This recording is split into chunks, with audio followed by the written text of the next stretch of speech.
Assalaamu calaykum. Sheekayna filimka maanta waxay ku saabsan tahay sheeko ka dhacday caasimadda Kuuriyada Koonfureed. Laba nin aan shaqayn ayaa waxay imaanayaan dekedda. 2 kunteerar oo ku jirta oo dahab ah ayay furayaan. Kunteerarada gudaha waxaa ugu jira saacadooyin. Kadib kunteerka ayaa si kiis waxaa aga soo bixisa bisadaasoo weeraraysa Wang. Kadibna qoortiisa waxay u yeelaysaa xagtin. Kadib Wangi bisadu waxba uma arkayo oo shaqadiisa ayuu sii wadanaya. Saaxiibkiisa ayuu u sheegay wuxuu leeyahay saacadooyinka waa inaa meesha naaga soo qaada. Kadibna Wangi saaxiibkiisa meesha ay iskaga soo tageen. Wangi waxaa ku faafiya fayraskii. Kadib saaxiibkiisa ayaa u wacayo. Kadibna wuu dhageysanaya. Saaxiibkiisa ayaa u imaanay. Kadib saaxiibkiisa ayuu qaniinaya oo meesha saaxiibkiisa ayuu ku dilayaa. Kadib waxaan arkaynaa subaxdii dambe Wangi oo ka soo muuqanaya baliga dhexdiisa. Wangi wuxuu isku bedelay faris Sambiya ayaa noqday. Kadib waxaan arkaynaa nin ku cunayo wadooyinka caanka ah hilib doonfaar oo ceeriin ah. Kadib waxaa iskugu imaanaya dadweynihii oo dhan iskugu soo baxaya. Kadibna nin walba wuxuu bilaabaya inuu ku duubo taleefankiisa gacanka. Kadib markuu arko Wangi waxaas oo dhan wuu baqaya. Kadibna waa cararaya oo dadweynaha ayuu dhex maraya. Kadib waxaan arkaynaa nin ka shaqeeya shirkadda biyaha oo u taagan Wangi wadada. Kadibna Wangi wuxuu soo raacaya ninkaasi. Shirkadda markuu imaado si lama filaan ah ayuu gadaashiisa aga imaanaya. Hadda Wangi wuxuu dhidhimiyay dhiigga bini'aadanka oo wuxuu noqday Sambiya. Qof alaal qofka qanin wuxuu noqonayaa Sambiya. Kadib dhismaha waxaa ka bilaabanaya cudurkii Sambiga.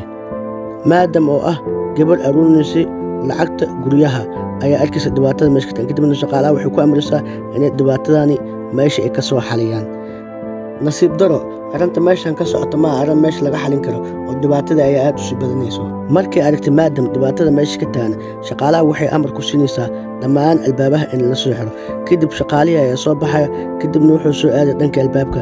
Kadib albaabka ayuu soo xiray dhanka hoose. Nasiib daro wuxuu arkayaa Sambi fara badan oo xaggiis u soo cararaya. Kadibna asiga ayay ku duulayaan dhulka ayay dhiganayaan meesha ayayna ku cunayaan. Kadib waxaan arkaynaa maadam oo soo cararaysa. Kadibna waxay arkaysaa xafiis meesha ku yaala. Xafiiska ayay soo galaysaa. Kadibna kana waa NG.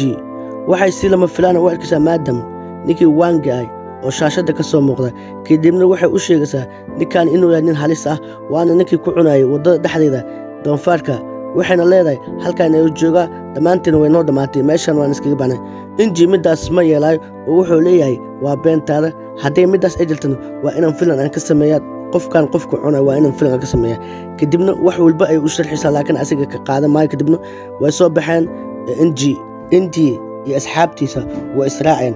Waardii wuxuu isku arkaa cudurka. Dib waxay ka soo deganayaan jaranjarta oo waxay soo aadeen dhankii meesha ay ka socoto dhibaatada. Kadib albaabka ayaa furan oo waxay arkeen Sambigii oo dadka cunaya. Kadib NG ayaa la soo baxay taleefankiisa oo wuxuu damcay inuu duubo wax si lama filaan ah waxaa ka soo baxay hortiisa Sambigii. Kadibna waa soo weeraraya. Kadibna waxay damcayaan albaabka inay ka soo gudbaan.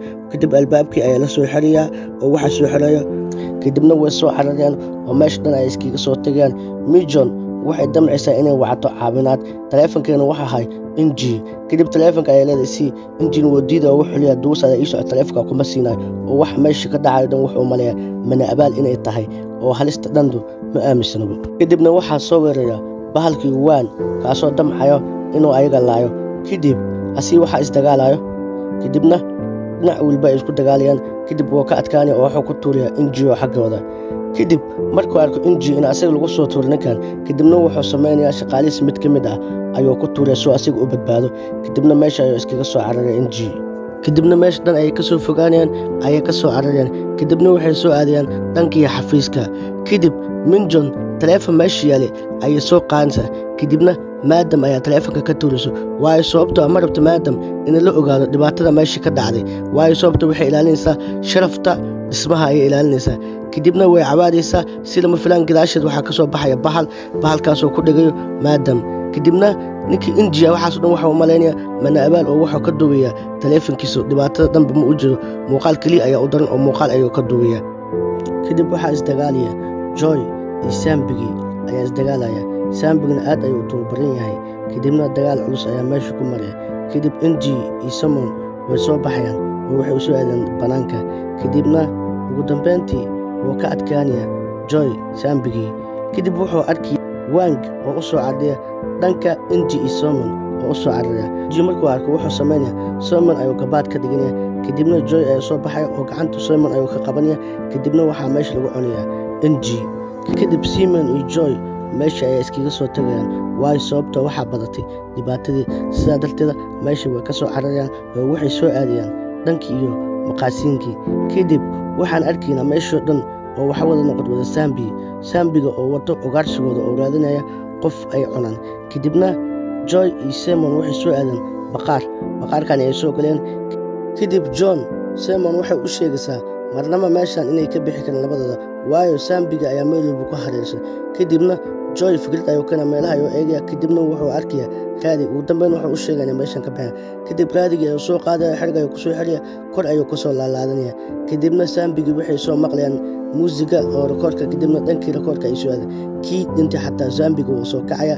kadibna Joy iyo Simon qolkii ayay ka soo baxayaan oo waxay soo aadaan dhankii xafiiska. Simon iyo John waxay raadanayaan waddo ay ku baxaan. saambigii ayay mashquuleen kadibna meesha ay ka soo cararayaan. kadib si lama filaan ah waxay isku arkeen saambigii.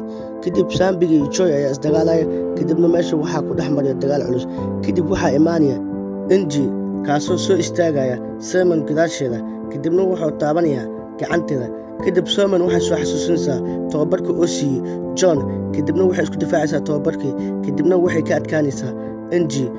John ayaa u sheegaya in ay disho saambiga kadibna wuxuu u dhigayaa dhulka. waxay samaynaysaa ushii ay haysay ayay madaxa aga garaacaysaa. ugu dambeyn saambigu way ka guulaysanayaan oo saambiga meesha ayay ku soo dilayaan. kadib way soo baxeen waxay imaanayaan qaybtii taleefamada kadibna waxay ogaanayaan in taleefon meeshan uu ka dhicin xitaa taleefonka guriga uu shaqaynin. kadib waxay ogaanayaan inay xaaladdu xumaatay markaas waxay go'aan ku gaarayaan inay meesha ay ka soo baxaan kadibna ay soo aadaan qaybtii jaranjarada oo kore. kadibna Simon iyo John waxaa ka hor imaanaya saambi oo fara badan kadibna waxay la dagaalayaan saambigaas oo dhan. kadibna meesha ayay ka soo cararayaan oo waxay soo aadeen dhanka iyo jaranjarada qolka qaybta hoose ayay soo galayaan. kadibna hoos ayay usoo deganayaan oo waxay soo aadeen qaybtii hoose. si lama filaan ah oo waxay ku arkayaan saambi oo xaggooda usoo socda kadibna way ka soo laabanayaan oo waxay usoo laabanayaan meeshooda. kadibna gadaashooda waxaa soo daba kacaya saambi fara badan ayagana way ka soo cararayaan oo waxay soo carareen dhankii iyo baakinkii ayay soo aadeen. kadib John wuxuu sameynaa Simon ayuu gaari dabada kaga xiriya kadibna wuxuu go'aansanayaa inuu asiga la dagaaltamo saambiga faraha badan leh. kadibna Simon waxay samaynaysaa waxay iskugu ciisaa saambiga oo dhan kadibna waxay u daaraysaa muusig sidii ayaga dhan iskugu wada imaadaan. kadibna saambigii waxay soo aadayaan dhinacii John kadibna ayaga dhan waxay kusoo tuursanayaan Johnna waa tiira dhigayaa. kadib Simon ayaa kasoo degaysa gaariga ayadoo wadato dabdamiskii kadibna waxay ku buufinaysaa saambigii. kadib markii ay ku buufiso saambigii John ayaa meesha kasoo qabanaysaa. saambigina waxa uu kala cararaa sida bisad dooli aragtay camal. kadib meesha ayay kasoo cararayaan. kadib baakinka ay waxay lama filaan ku arkayaan baakinka ay si lama filaan waxay uga arkayaan ninkii waanka ay. kadibna dagaal culus ayaa maraya. ninkii waanka ah waa nin iska xoog badan sidaas darteeda way isdagaalayaan. ugu dambeyntii way ka guulaysanayaan oo way dilayaan. Joy iyo Simon waxaa soo weeraraysaa maadam oo saambiya ah kadibna lugta ayay waxay ka qabsanaysaa Joy. kadib Joy ayaa qeylanaya. kadib Simon ayaa soo bixisa oo waxay dilaysaa maadam ayay wax ku garaacaysaa dhabiga eehaas ayay madaxa aga tumaysaa. kadibna Joy wuxuu u sheegayaa cudurkaani inuu ku faafay oo waxaa kadibna uu isbedeli doono. markaasna wuxuu leeyahay waa inaa iska kaacafisaa. kadibna wuxuu u sheegayaa wuxuu ka qarinaya. kadib wuu oonayaa. kadib ayaduna way nii jabaysaa maadaama saaxiibkeeda oo cudurkii inuu ku dhacay ay malayso. kadib wuu soo istaagayaan. kadib wuxuu u sheegayaa inay meeshaan iskaga fogaato dhibaatada ayaa badan. kadib sikiis wuxuu ku arkayaa ilka macmil ah oo ugu xirnay maadam sidaa darteeda Joy ma ay qarinin maadam oo caafimaad qabaa. kadib lugtiisa ayuu fiirinayaa oo lugtiisa wax dhaawacay ma ku yaal. kadibna waa farxaya oo meesha iskaga soo baxayaan. Joy waa farxaya kadibna wuxuu soo horkacaya Simon. kadib waxaan arkaynaa ninkii waangaay oo dhulka ka soo kacaya. filimkan meesha ayuu ku dhammaanaya. fadlan haddaa ka heshay video like share comment subscribe intaba noo taaso asxaab fara badan gaaro waad ku mahadsantihiin daawashadiina.